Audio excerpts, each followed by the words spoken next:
Bienvenidos a la clase sobre primeros auxilios. En esta ocasión veremos una de 3 clases relacionadas con la temática.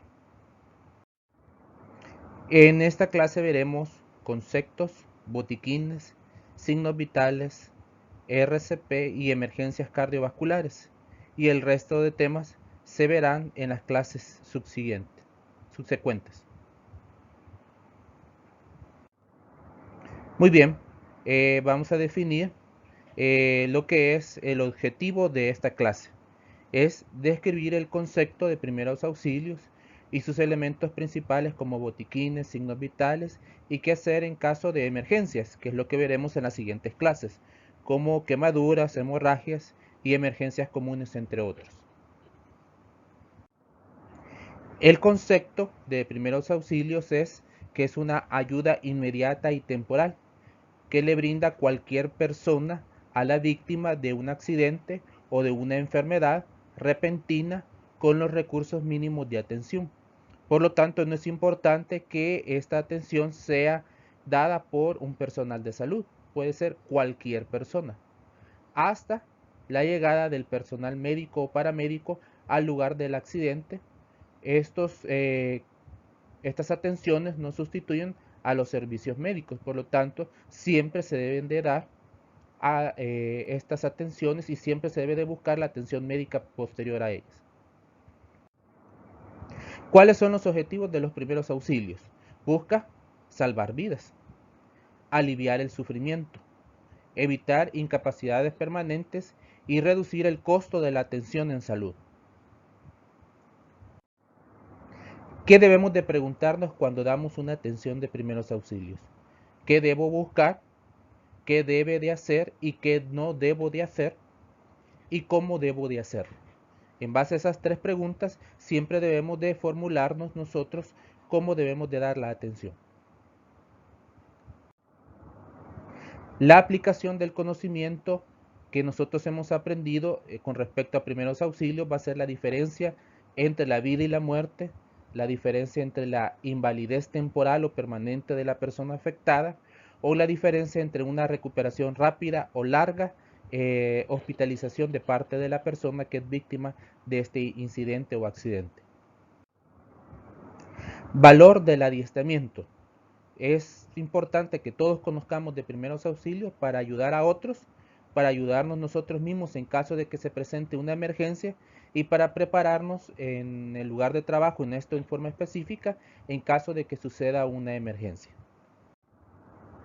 ¿Cuáles son las prioridades? Las prioridades radican en la forma en que la persona puede fallecer más rápidamente.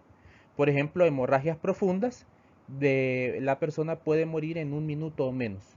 Un paro respiratorio puede generar daños irreversibles y causar la muerte en un rango de 4 a 6 minutos específicamente. Y la intoxicación no hay un tiempo estipulado y dependerá de la dosis y de la cantidad de exposición a que ha tenido la persona con la droga o la sustancia química que ha ingerido o ha estado en contacto. Veamos primero el botiquín. El botiquín es un lugar específico donde se guardan instrumentos, materiales y medicamentos que se utilizan para atender a un lesionado en una emergencia. Entonces, nuevamente, los elementos del botiquín son instrumentos, materiales y en este caso otros materiales que pueden ser específicamente medicamentos de atención de emergencia. ¿Cuáles son los instrumentos? Por ejemplo, una pinza de disección para transferir materiales, como extracción de cuerpos extraños, una tijera sin punta para cortar ropa, heridas, vendas, cartones u otro material importante, termómetro para la toma de temperatura, una linterna pequeña como una fuente de luz, evaluación de pupilas y cavidades, rasuradora para retirar cabellos y vellos, una lupa pequeña que puede magnificar lesiones en cuerpos extraños o espinas, un estetoscopio para ocultar sonidos del cuerpo y un tensiómetro para medir la presión. Pueden ser los elementos o instrumentos que nosotros podamos tener. ¿Qué cuidados debemos de tener con el botiquín? Siempre colocarlo en un lugar accesible, en un lugar fresco, adosado a la pared o empotrado a la pared con una altura no mínima de 1.5 metros. ni mucho más alta que impida el acceso a cualquier persona. Dividirlo en compartimientos, ubicar los materiales estélidos y secos en la parte de arriba y los líquidos en la parte de abajo. Siempre hay que verificar las fechas de caducidad, realizar una revisión periódica para mantener un inventario, colocar instrumentos y medicamentos de uso especializado, evitar mezclar medicamentos en un mismo recipiente y capacitar a todo el personal en el uso del botiquín. Algunos materiales pueden ser apósitos, vendajes, hisopos, mantas térmicas, protección para rescatistas, inmovilizadores, bolsas plásticas, líquidos, jeringas, perillas de succión, ligas, lentes descartables y jabón líquido. Otros materiales, como son los medicamentos, puede haber acetaminofén, antibióticos solo tópicos, antisépticos solo tópicos, antialérgicos pueden ser tomados, tópicos o inyectados, y antimicóticos solo tópicos. Hablemos ahora de la evaluación inicial ante una emergencia. Cuando nos exponemos a una emergencia, tenemos que tener una evaluación de la escena, que puede ser una evaluación primaria y una evaluación secundaria. Debemos de recordar siempre estos principales elementos. Seguridad, que son los factores de peligro para el rescatador y el paciente, y el traslado a una zona segura de la persona que es víctima. Evaluar la escena, siempre evaluar el tipo de emergencia o desastre y saber qué situación nos enfrentamos, qué ocurrió, cuántas personas están involucradas y qué edad tienen, qué tipos de recursos son necesarios, existe algún problema de salud previo. Todo eso debemos de saber cuando estamos evaluando la escena. Veamos la evaluación primaria. Cuando estamos evaluando a una víctima, lo primero que debemos de hacer es ponernos en la posición de rescatista, que es esta posición, y hablarle a la víctima para saber si responde al estímulo verbal o táctil, si está consciente o inconsciente, y en base a ello se limita o se da las siguientes respuestas. La evaluación primaria implica determinar si la víctima responde y respira o determinar si hay hemorragias. La evaluación secundaria implica la evaluación de sistemas, que vamos a ver más adelante. ¿Qué implica el DASH? Veamos algunos signos vitales. Los signos vitales son los valores de funciones fisiológicas o vitales necesarias para la vida de la persona. Algunos signos vitales principales son temperatura, pulso, frecuencia respiratoria y presión arterial. La temperatura normal, los rangos entre 36.5 y 37.5.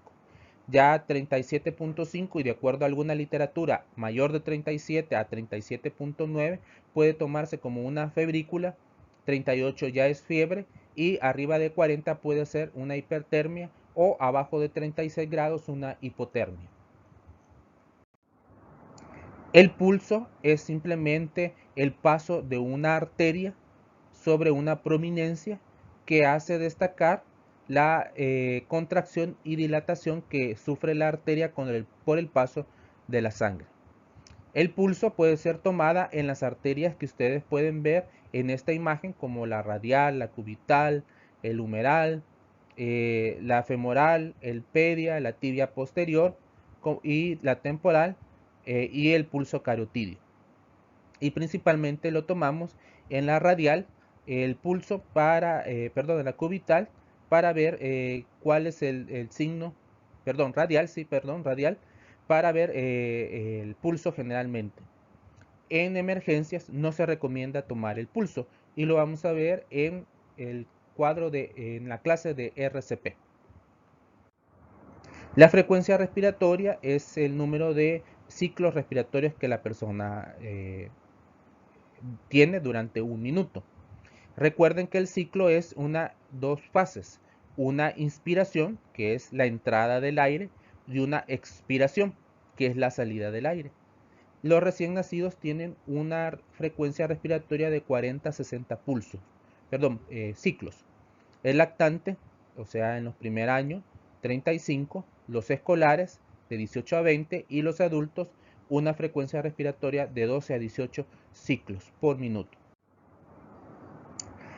Y nuevamente recordando que el ciclo respiratorio implica dos fases, una inspiración y una expiración. Y por último, la presión arterial, que es la presión que ejercen en los vasos sanguíneos al salir la sangre del corazón. Entonces vemos que para poder medir esa fuerza que ejerce la sangre en las venas, en las arterias, se utiliza un esfingomanómetro, que es lo que nosotros vemos. ¿Qué hace estos aparatos? Simplemente elevan la presión a un nivel superior a la presión sanguínea. Y posteriormente, cuando va bajando la presión que se ha elevado, suceden dos ruidos. Un ruido en el cual se inicia la presión de la arteria y un ruido en el cual la presión menor recupera la presión sistémica.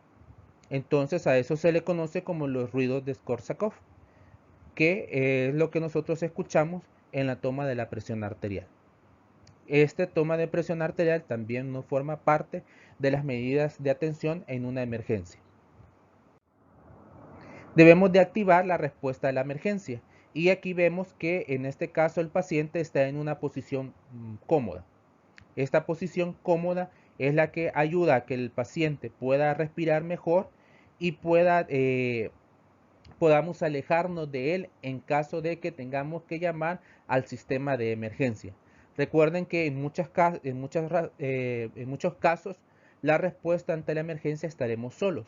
Entonces, cuando tengamos que activar a la respuesta y debamos de dejar a la víctima sola, tenemos que dejarla en esta posición, que es la posición de la víctima, que es la posición en la cual no va a haber por parte del cuello y la lengua una obstrucción de la vía respiratoria y podrá respirar con mayor facilidad. Entonces, cuando activamos un sistema de emergencia, en nuestro país se conoce como el sistema de emergencias médicas, debe de dar la siguiente información: localización, número de llamada, qué sucedió, cuántas personas están afectadas, quién ayuda y cualquier otra información que sea importante para la atención de la emergencia y la derivación de los cuerpos de emergencia hacia el lugar donde se encuentran las víctimas. La evaluación por sistemas se hará a través de el DASH, que lo vamos a ver más adelante, principalmente en todos los lugares. Pero bueno, aquí está el significado, que es deformidad, heridas abiertas, sensibilidad y hinchazón o inflamación, que es lo que vamos a buscar en las diferentes partes, que es la evaluación secundaria. Y siempre que vamos a hacer una evaluación en alguna parte del cuerpo en forma específica, se buscará otros casos. Por ejemplo, en la pelvis, para descartar una fractura de caderas, es empujar las caderas hacia ambos lados para determinar si no hay una fractura o la misma víctima nos hace alusión con respecto al dolor que sufre. En la piel podemos nosotros ver que la piel puede tener diferentes colores y eso nos indica un estado patológico. Rosado es un estado normal. Rojo es cuando la víctima puede tener vasos sanguíneos dilatados, como los conocemos como rubicundez, que puede ser en la ingesta de alcohol, por ejemplo, o en estados de ansiedad o nerviosismo puede la persona ponerse de color rojo, que significa la dilatación de los vasos sanguíneos. Blanco, cuando los vasos sanguíneos se encuentran contrañidos y puede ser una indicación de shock o hipoperfusión. Azul, la falta de oxígeno. Y amarillo, una enfermedad hepática debido a que se ha elevado los niveles de bilirrubina y genera el tinte amarillo.